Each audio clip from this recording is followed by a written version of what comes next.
찬송 450장 찬양하겠습니다.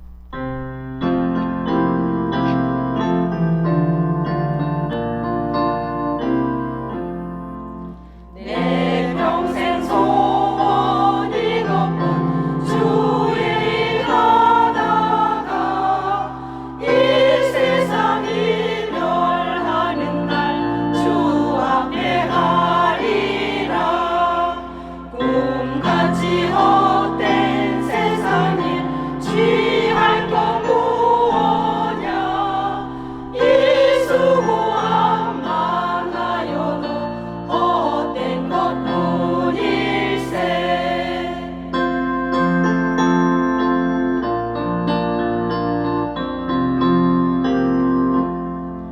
살같이 바른 방음을 주 위에 아끼세. 온몸과 마음을 바치고 힘써서 일하세. 아멘.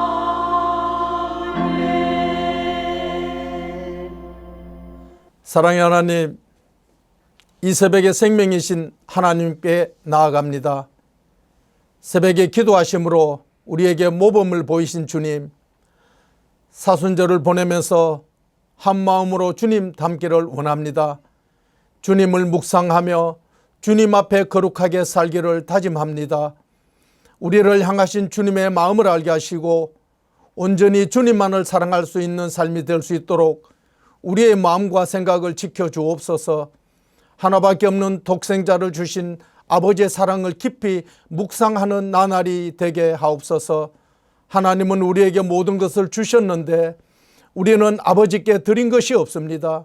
주님, 우리의 마음, 우리의 생각, 우리의 시간까지도 모두 하나님께 드리는 삶이 되게 하여 주옵소서.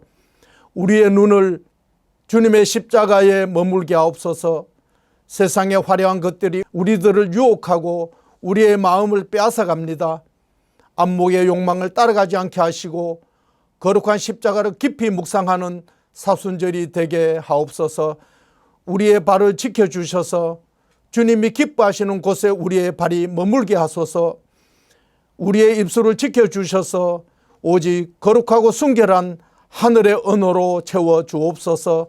이 시간 말씀 선포하시는 담임 목사님께 피곤치 않게 하시고 성령 충만을 허락하시어 생명의 말씀이 온전히 선포되게 하옵소서. 예수님 이름으로 기도합니다. 아멘. 오늘 우리에게 주신 하나님의 말씀은 누가복음 6장 20절에서 26절 말씀입니다. 예수께서 눈을 들어 제자들을 보시고 이르시되 너희 가난한 자는 복이 있나니 하나님의 나라가 너희 것이며 지금 줄인 자는 복이 있나니 너희가 배부름을 얻을 것이며 지금 우는 자는 복이 있나니 너희가 웃을 것이며 인자로 말미암아 사람들이 너희를 미워하며 멀리하고 욕하고 너희 이름을 악하다 하여 버릴 때에는 너희에게 복이 있도다. 그날에 기뻐하고 뛰놀라. 하늘에서 너희 상이 큼이라. 그들의 조상들이 선지자들에게 이와 같이 하였느니라. 그러나 화 있을진저 너희 부요한 자여, 너희는 너희의 위로를 이미 받았도다. 화 있을진저 너희 지금 배부른 자여, 너희는 주리리로다. 화 있을진저 너희 지금 웃는 자여, 너희가 애통하며 울리로다. 모든 사람이 너희를 칭찬하면 화가 있도다. 그들의 조상들이 거짓 선지자들에게 이와 같이 하였느니라. 아멘. 너희 상이 큼이라 라는 제목으로 말씀 증거하도록 하겠습니다. 오늘 본문은 마태복음의 산상수훈과 비교되는 말씀입니다.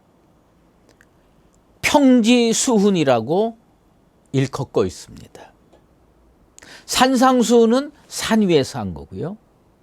평지수훈은 평지에서 한 겁니다.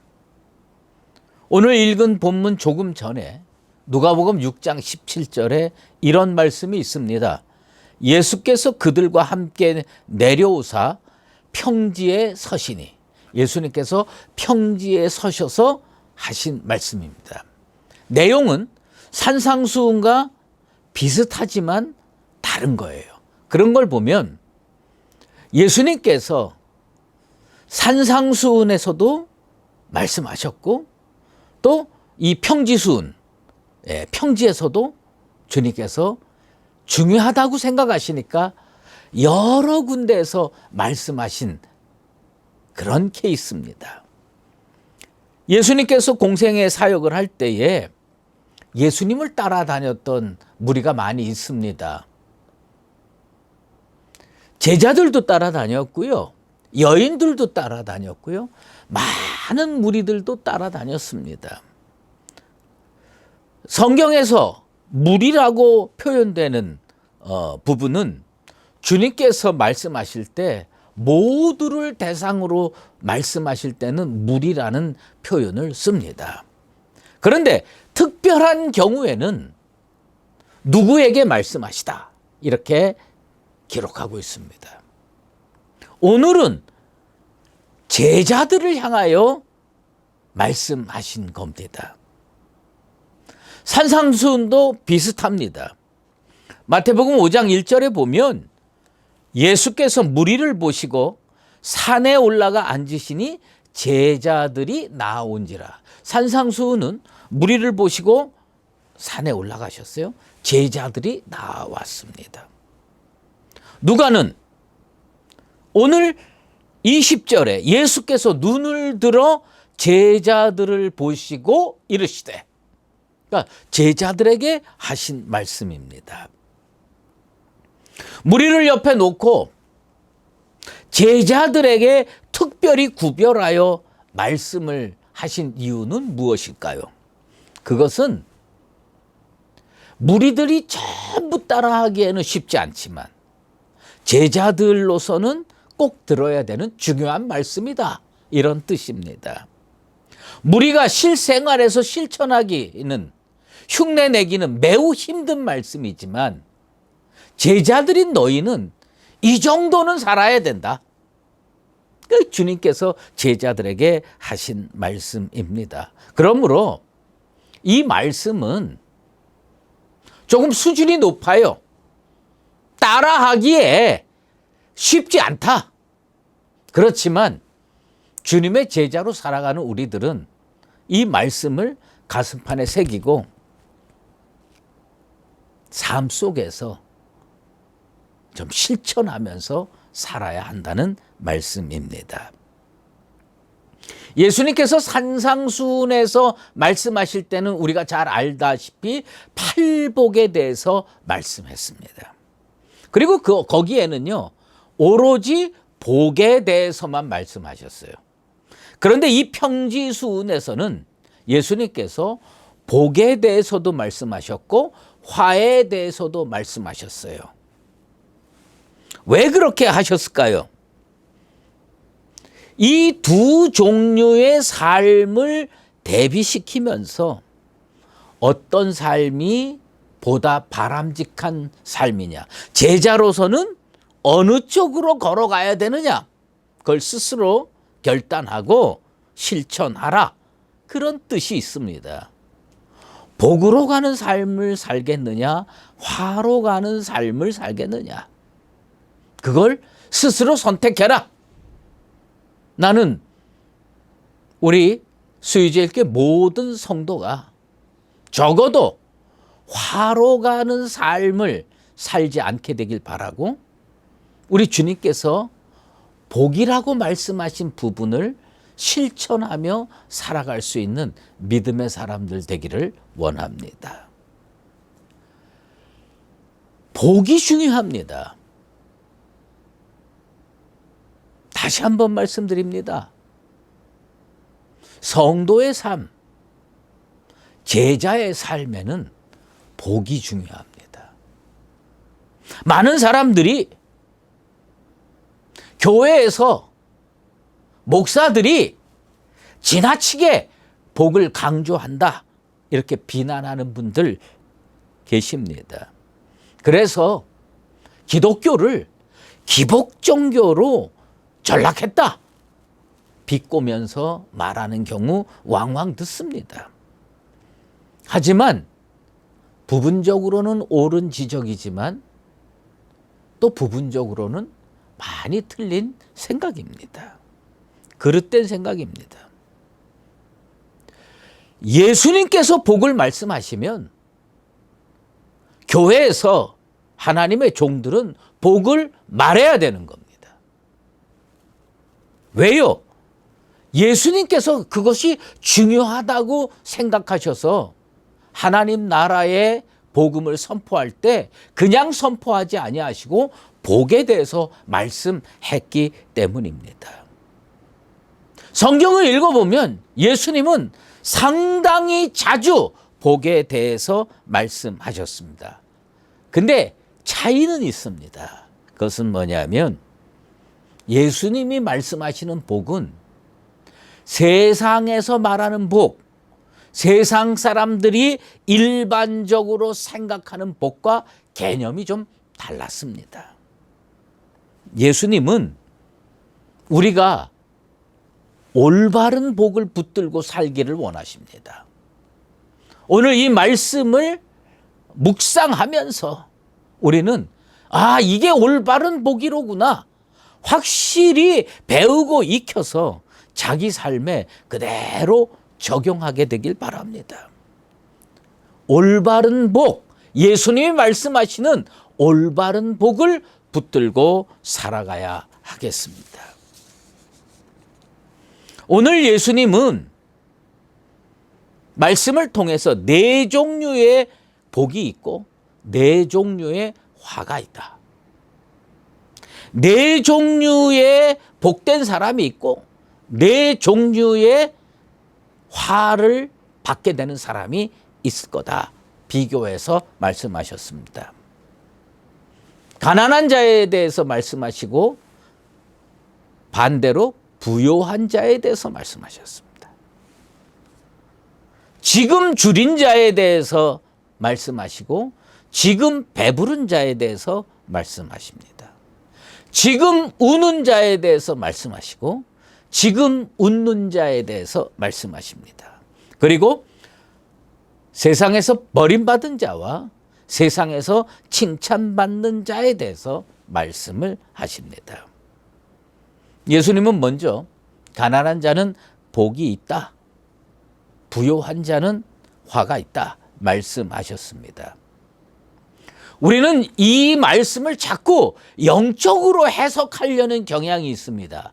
물론 마태복음에는 산상수훈에서는 심령이 가난한 자라고 우리 주님께서 콕 집어 얘기하셨지만 여기에서는 경제적으로 궁핍한 자를 가리키고 있습니다. 경제적으로 궁핍한 자 복이 있다고 우리 주님께서 말씀했습니다. 그런데 이 경제적으로 궁핍한 자가 하나님을 더 사모할 수 있다는 측면입니다. 그래서 하나님의 나라가 너희 것이라고 말씀했습니다. 여러분, 물질이 어려운 사람이 더 사모하는 마음으로 주님 앞에 나올 가능성이 많습니다. 우리가 조금 못 살아도 예수는 사랑하고 예수는 믿고 살게 되길 바랍니다. 그러니까 마태복음의 심령이 가난한 자하고 물질적으로 가난한 자가 어느 정도 일맥상통한다고 이야기할 수가 있습니다. 그러나 가장 좋은 것은 뭐냐? 우리가 하나님을 사모하는 마음이 있으면 그건 복되다라는 뜻입니다. 가난한 자와 대비되는 부요한 자에게 왜 화가 있을까요? 우리 24절에 우리 주님께서 분명히 설명하십니다. 너희는 너희의 위로를 이미 받았도다. 이 말씀에 담긴 의미를 우리는 정확하게 알아야 됩니다. 세상에서 물질적으로 부요한 자들은 물질로 인하여, 물질의 넉넉함을 인하여 하나님 없어도 될 것 같은데 이런 교만한 마음을 먹을 가능성이 많다는 겁니다. 그래서 화가 있다는 겁니다. 하나님의 위로가 필요 없는 사람 세상에 단 한 명도 없어요. 그런데 물질에 취해 살다 보니까 나 이 정도면 잘 사는 거 아니야? 나 이 정도면 넉넉해? 고민 없어? 걱정 없어? 뭐 꼭 구태여 하나님이 계실 필요가 있어? 그거 아니라는 겁니다. 물질이 최고다라고 생각하는 삶은 정말 어리석은 삶입니다. 우리는요, 하나님의 은혜, 하나님의 긍휼을 필요로 하는 연약한 죄인일 뿐입니다. 사람은 떡만으로 살 수 있는 존재가 아닙니다. 사람은 물질이 넉넉하다고 모든 근심 걱정이 사라지는 존재가 아닙니다. 하나님의 위로가 필요하고요. 하나님의 구원이 필요하고요. 하나님의 돌보심과 긍휼이 필요한 존재입니다. 가난한 자들은 물질의 위로도 필요하겠지만 하나님의 위로를 받기 위해서 주님 앞에 더 가까이 나올 수 있기 때문에 복되다고 하는 겁니다. 그런데 가난함에도 불구하고 주님 앞에 나오지 않는 자 결코 복 있다고 할 수가 없습니다. 물질적으로 부족함에도 불구하고 하나님 앞에 사모하는 마음으로 나와서 매일 눈물 흘리면서 기도하고 주여 나를 긍휼히 여겨 주시옵소서 기도하는 사람 복 중에 복 있는 사람입니다. 그래서 우리 속에 뭐가 있어야 되냐? 하나님, 나는 하나님의 사랑이 필요합니다. 하나님, 나는 하나님의 은혜와 긍휼과 돌보심이 필요합니다. 나는 연약한 피조물일 뿐입니다. 주여 나를 긍휼히 여겨 주시옵소서. 하나님 나라가 우리의 것이 될 것입니다. 예수님은 또 지금 줄인 자와 지금 우는 자에 대해서 말씀하셨습니다. 그냥 줄인 자가 아니라 지금 줄인 자. 그냥 우는 자가 아니라 지금 우는 자. 줄였다고 하는 것은 육체적인 굶주림을 뜻합니다. 운다고 하는 것은 슬프고 억울하고 가슴 아픈 일이 있다는 뜻입니다. 오늘의 삶 속에서 부족함을 느끼는 거예요. 배고픔을 느끼는 거예요. 슬픔을 느끼는 거예요. 그런데 우리는 영적 줄임에 대해서도 생각해 봐야 되는 겁니다. 베드로전서 2장 2절 말씀입니다. 갓난 아이들 같이 순전하고 신령한 젖을 사모하라. 이는 이로 말미암아 너희를 구원에 이르도록 자라게 하려 함이라. 육신의 줄임은 인간을 무척 힘들고 비참하게 만듭니다. 하나님의 은혜로 넉넉해지고 윤택해지고 풍성해지게 되길 바랍니다. 그런데 영적인 줄임도 있어야 됩니다. 주님이 여러분들의 영적 줄임을 말씀과 은혜로 채워주시게 되기를 바랍니다. 슬프고 억울하여 우는 자들 장차 웃게 될 것이라고 약속했습니다. 예수님으로 인하여 기쁜 삶, 예수님으로 인하여 환하게 웃는 삶이 되기를 바랍니다.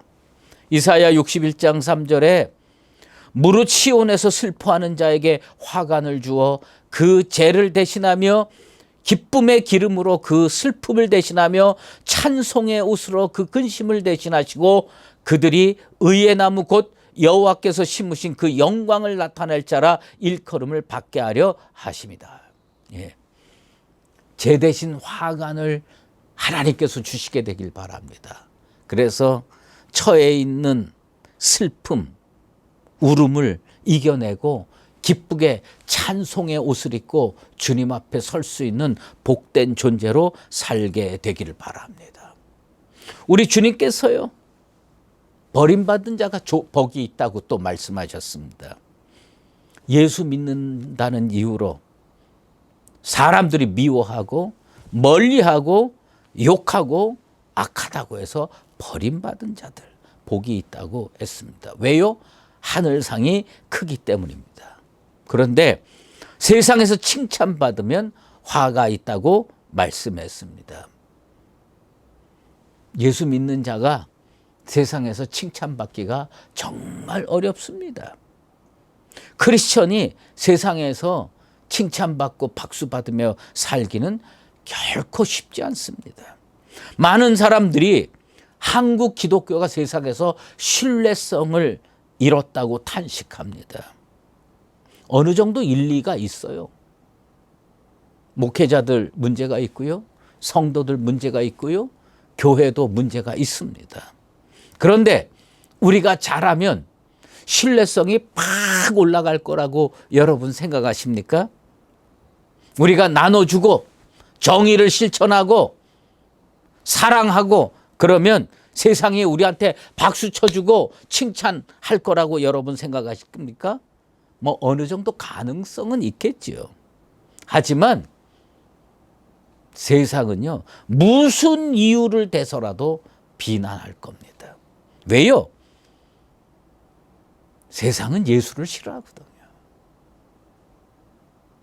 세상은 교회를 싫어합니다. 이것을 우리는 잊지 말아야 됩니다. 또 어떤 성도도 완벽한 인간은 없습니다. 열심히 도와주고 열심히 채워주고 열심히 나눠주고 그러면요 받을 때는 좋다고 그러는데 돌아서서 손가락질합니다. 돌아서서 비난합니다. 지극히 작은 것 하나라도 놓치면 세상은요 비난의 칼을 손높이 들 겁니다. 왜냐하면 세상은 예수를 싫어하거든요. 크리스천을 싫어하거든요. 물론 우리는 최선을 다해서 품고 사랑하고 나누어 주며 살아야 합니다. 우리가 이번에도 성미를 거둡니다. 작은 것을 우리가 금식하면서 모아가지고 하나님께 드리고 이것을 이웃에게 나눠줄 겁니다. 그러면 받는 그 순간 교회가 좋은 일 한다고 그리고 그 입으로 나가서 세상에 나가서 아유 교회가 정말 좋아 그렇게 말할 거라고 생각하십니까? 여전히 비난할 거고요. 여전히 비판할 겁니다. 하지만 우리는 실천하면서 살아야 됩니다. 왜 우리는 이 일을 하면서 살아야 됩니까? 하나님이 기뻐하시기 때문입니다. 하나님께서 명령하신 삶이기 때문입니다. 그래서 우리는 세상에서 칭찬 못 받아도 세상에서 박수 못 받아도 세상에서 계속 손가락질 받아도 이 일을 멈출 수가 없습니다. 우리는 계속 이 일을 하면서 살아야 됩니다. 우리가 바라보는 목표가 하나 있습니다. 하늘상이 큼이라. 여러분 세상에서 박수에 목마릅니까? 세상에서 칭찬에 목마릅니까? 이 땅에서 채워지지 않을 겁니다. 하늘상이 큽니다. 하나님께서 채워줄 겁니다. 그래서 이 땅에서 사랑을 하고 품고 나눠주고 살아야 하는 것입니다. 사랑하는 수의제일교회 성도 여러분, 예수님께서 제자들에게 하신 말씀입니다. 쉽지 않다는 겁니다. 따라하기 어렵다는 겁니다. 그래도 이렇게 살아야 됩니다. 복된 삶이 있고 화로 가는 삶이 있습니다. 어떤 삶을 사시겠습니까? 복된 삶, 그 삶으로 걸어가는 나와 여러분 되시기를 바랍니다. 기도하겠습니다. 하나님 아버지 감사합니다. 예수님께서 제자들에게 특별히 하신 말씀입니다. 가난한 자는 복이 있다. 지금 줄인 자는 복이 있다. 지금 우는 자는 복이 있다. 세상에서 버림받은 자는 복이 있다. 왜 우리가 이렇게 살아야 합니까? 하늘상이 크기 때문입니다. 세상에서 조금 박수 못 받아도 주님이 살라고 하는 대로 사는 우리가 되게 하여 주시옵소서. 그리하여서 우리 하나님 앞에서 큰 상을 받는 믿음의 사람들 되게 도와 주시옵소서. 이제는 우리 주 예수 그리스도의 은혜와 하나님 아버지의 극진하신 사랑하심과 성령의 인도하시고 교통하심이 가난한 자, 지금 줄인 자, 지금 우는 자, 세상에서 버림받은 자로 살면서 하늘 상이 크다는 것을 믿고 믿음의 길을 결코 멈추지 아니하고 걷기로 작정하는 수의제일교회 모든 믿음의 권속들 머리머리 위에 이제로 영원히 함께 계시옵기를 간절히 축원하옵나이다. 아멘.